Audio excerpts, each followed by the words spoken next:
I want to thank everybody here for trying so hard to get this under control. And I especially want to thank Jimena and Mary Ellen for this arduous task. I think the situation is far, far worse than we think. This is wildly out of control, and it's very unlikely to get back in control. But it's not to say that we shouldn't put every effort into it. But we're in a very advanced stage of degradation. The United States is a completely lawless country, and it is out of control. And I know people don't like me saying that, but I'm going to say it anyway. We've been through a genocide now in which these technologies have played a key role. A genocide. That's not a footnote. That is our current reality. Palantir was central, but not just Palantir, to the destruction of Gaza and the murder of probably hundreds of thousands when the death toll is done. Every major big tech company in the United States, with maybe one or two exceptions, is deeply involved with the Israeli Defense Forces and with the direct role in this genocide.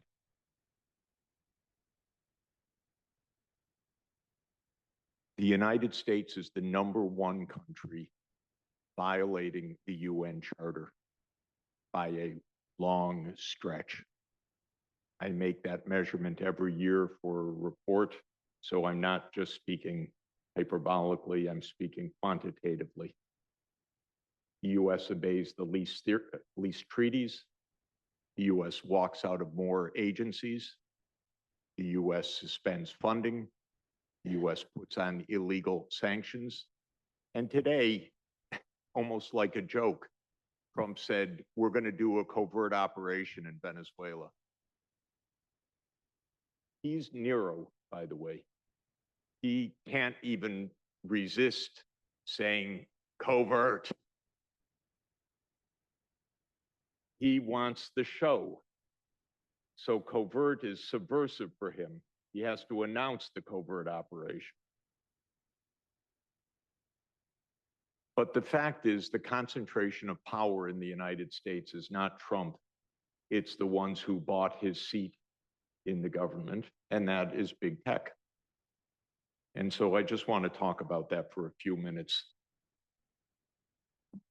I think we have the greatest concentration of power, the largest, the most significant in history, actually. Because of course, in the nuclear age, we had the capacity to destroy the world. But unlike the nuclear age by itself, what big tech brings together is absolutely astounding in the range of powers that it holds. It holds powers of the military, of infrastructure, of politics. It literally chose the vice president at a dinner party, as everybody knows. It bought the presidency. It manages the campaigns. And it manipulates the public. I can't quite agree with David Autor also when he says we know how to resist this. We have epidemics of every addiction that we know in the world, heavily manipulated by this technology as well.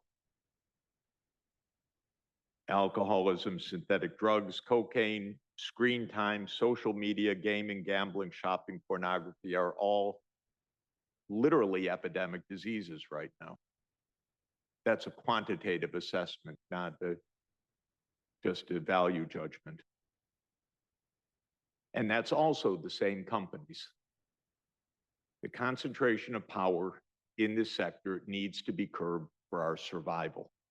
So I'll come to that in the end. Oh, what an awful slide. I can't even see it myself. I'll see if I have it here so I can just tell you what it says. But what I tried to do on this slide was to say all the ways that AI, that big tech concentrates power. First, of course, economic wealth. I'll come to that in a moment. Providing the cloud infrastructure for government and for society. The military is completely dependent on this technology now. Surveillance and control, political influence, information manipulation, labor power and dependency, cognitive capture, data monopolies. It's all there, and it's all in one sector. Just as a matter of accounting, the richest 10 Americans have $2.3 trillion of wealth this morning. That's a lot. That's enough to buy the government many times over, and they have done so. And all the richest 10 Americans are in tech. And what's very interesting also is that they own virtually all the media as well. Of course, all the platforms, and every one of them needs their own newspapers or magazines, whether it's the Washington Post or whether it's Time Magazine, which used to be an independent publication, now owned by Benioff. And the one that was getting away was TikTok. So now it's going to be owned by Larry Ellison, number 2 richest person in the world. Because as Netanyahu said in a reporting that was widely circulated last week, that was Israel's top target to gain the media control over TikTok because it was showing unpleasant scenes from the Gaza genocide. So every one of the big media are individually owned by big tech or corporate owned with big tech behind it.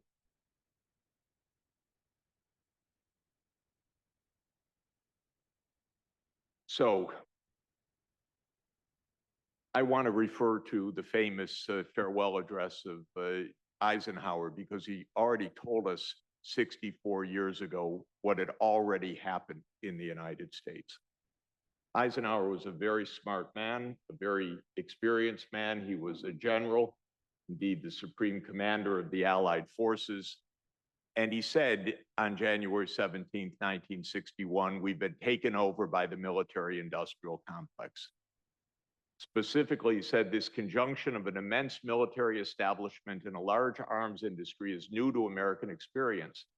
The total influence, economic, political, even spiritual, is felt in every city, every state house, every office of the federal government. We recognize this imperative for this development. We must not fail to comprehend its grave implications. In the councils of government, we must guard against the acquisition of unwarranted influence, whether sought or unsought by the military-industrial complex.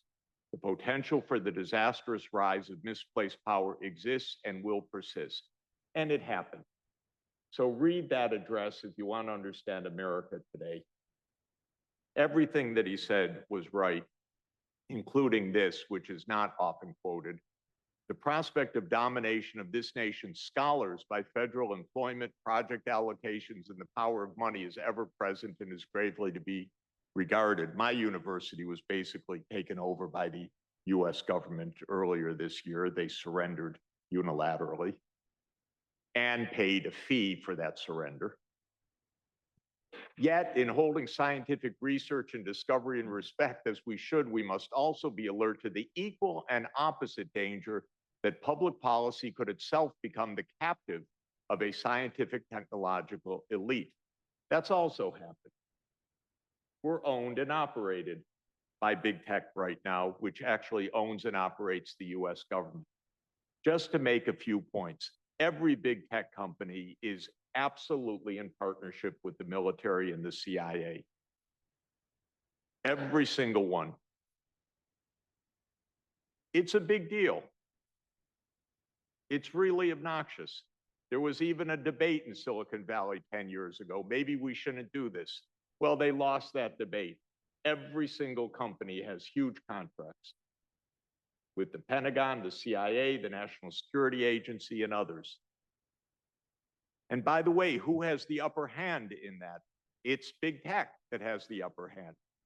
The generals are just, their tongues are out. They're so dependent on AI. They know they need that, but they don't understand any of it. So it's Silicon Valley that's much more powerful than the Pentagon right now. No question about it. Every big company has been involved in the genocide in Gaza. This is really something. This was a genocide before our eyes. By the way, you're not allowed to say it in the media that's owned by these people.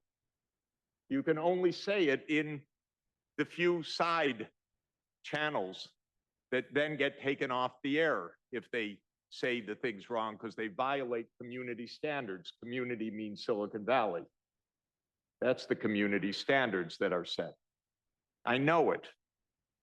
I was banished by the mainstream media a few years ago.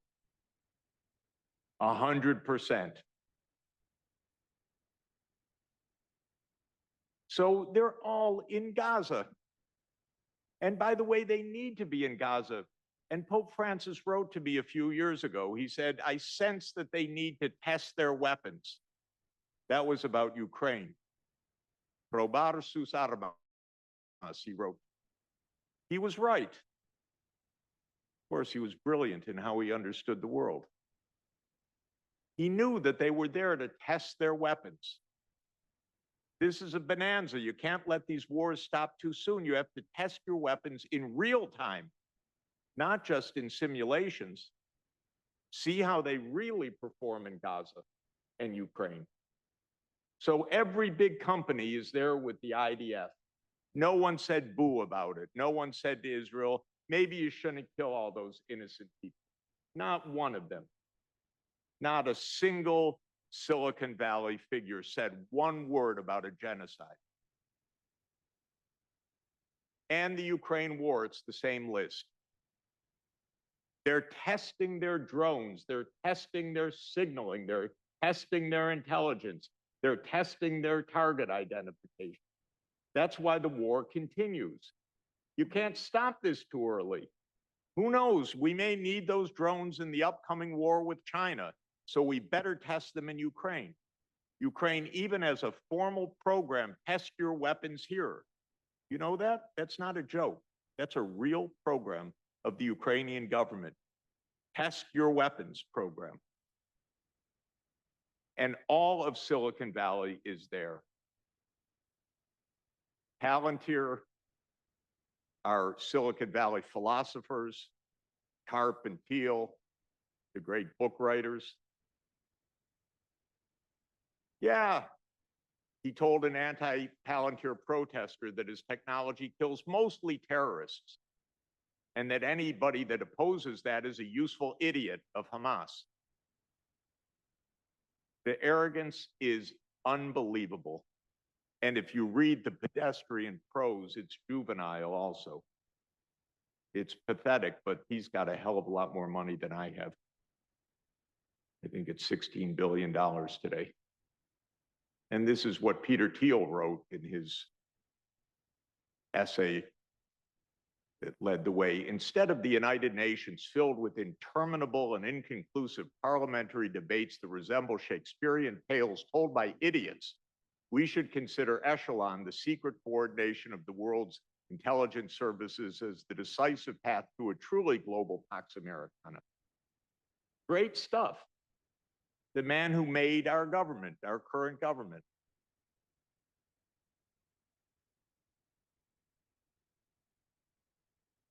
Honestly, I don't know if it's too late, because the Roman Republic never came back, by the way. It never came back.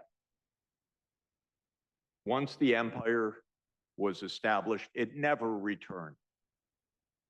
I feel we're already very much into the imperial age.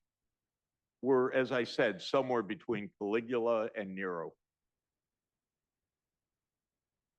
We didn't have an Augustus.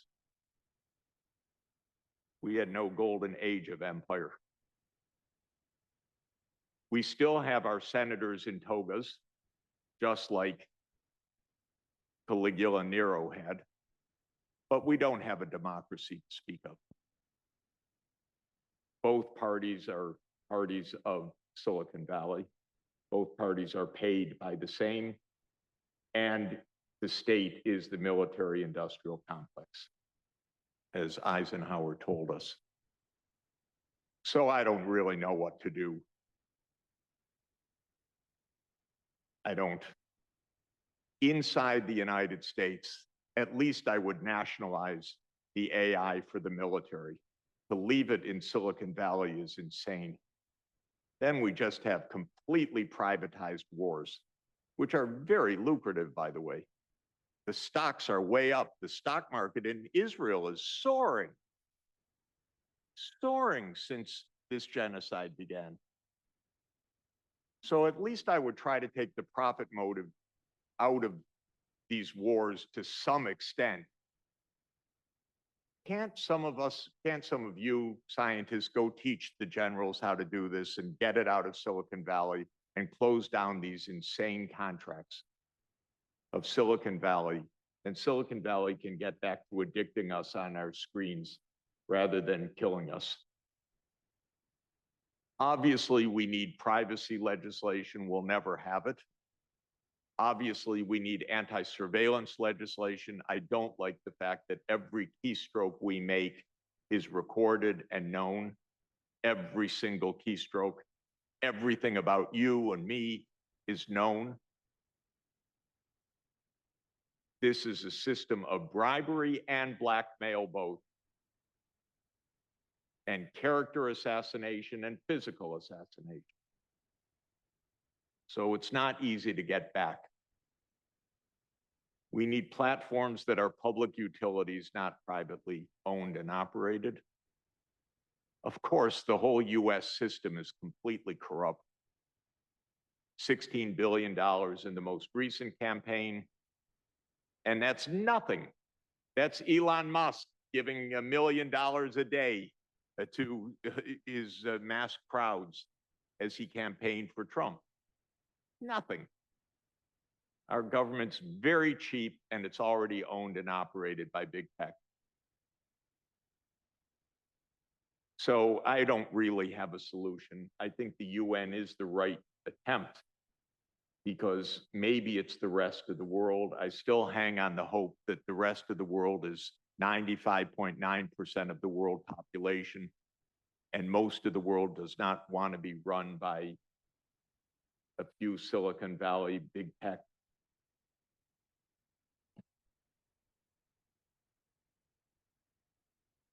people.